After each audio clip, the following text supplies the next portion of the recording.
Sosok gadis muda itu menarik dengan seragam sekolah khas Jepang. Rok pendek dan kaos kaki putih selutut. Sepintas tak ada beda dengan anak sekolah lainnya. Tapi beberapa di antaranya tampak digandeng om-om berusia 40-50 tahun. Inilah tentang Yoshiko Usei, yang berarti siswi SMA. Membayangkan siswi berseragam sekolah menjadi fantasi liar pria-pria Jepang. Para pengusaha mencium peluang ini. Di beberapa kafe dan bar mereka menyediakan pelayan wanita belia berseragam sekolah. Sebagian benar-benar anak sekolah, tapi ada juga anak sekolah KW, wanita yang hanya mengenakan seragam. Tapi yang jelas kafe dan bar Yoshiko Usei atau JK ini laris manis. Tarif untuk kencan dengan anak-anak SMA di kafe-kafe JK Tokyo rata-rata 3.000 yen untuk 30 menit dan 5.000 yen untuk 60 menit.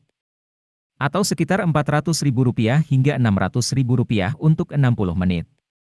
Mereka akan menemani tamu minum, mengobrol, dan juga meramal lewat horoskop atau kartu tarot. Kadang para wanita ini mau diajak jalan-jalan beberapa blok. Saya bosan pergi ke bar yang itu-itu lagi. Melihat pelayannya seorang wanita tua, kata seorang pelanggan berusia 40 tahun. Rekannya menambahkan, para wanita ini makin kelihatan imut dan menarik jika mereka mengenakan seragam sekolah, katanya seperti ditulis Washington Post.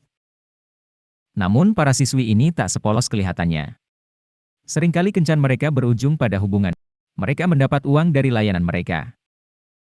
Channel News Asia yang mengadakan investigasi soal ini mendapati ada gadis-gadis usia sekolah yang menawarkan jasa lebih di bilik-bilik pijat refleksiologi. Ada juga tempat yang melarang untuk berkencan, tapi bisa mengirim wanita ke tempat yang diminta pelanggan. Tahun 2015 lalu, setelah lembaga PBB menginvestigasi di bawah umur dalam bisnis ini, Jepang mulai mengeluarkan beberapa aturan. Aichi adalah prefektur yang pertama kali melarang bisnis JK. Mereka juga melarang anak sekolah bekerja part-time di lokasi pijat, pelayan berbusana seronok dan berkencan dengan pria. Tahun 2017 lalu, polisi Jepang juga mulai memeriksa para pelaku usaha JK di Tokyo. Pakar sosiologi dan studi gender dari Universitas Osaka Kazue Muta menyoroti fenomena ini. Mengapa gadis berseragam menjadi fenomena dan fantasi pria? Masyarakat Jepang hidup dalam budaya patriarki yang tinggi. Mereka menilai gadis muda yang terlihat polos itu menarik dan lebih memikat, kata Profesor Muta. Namun selama permintaan dari konsumen masih tinggi, bisnis ini akan terus berlanjut. Seorang pengusaha JK berkata, jika ada dua gadis muda yang satu berseragam, yang satu berpakaian lain, maka yang dipilih pasti yang mengenakan seragam sekolah. Pengusaha itu mengelak jika dia dituduh melakukan eksploitasi. Menurutnya para gadis datang dan bekerja atas keinginan mereka sendiri. Saat dia membuka lowongan untuk pekerjaan di bawah 18 tahun, pelamarnya membludak. Para gadis itu sendiri yang memilih berada di bisnis ini, katanya.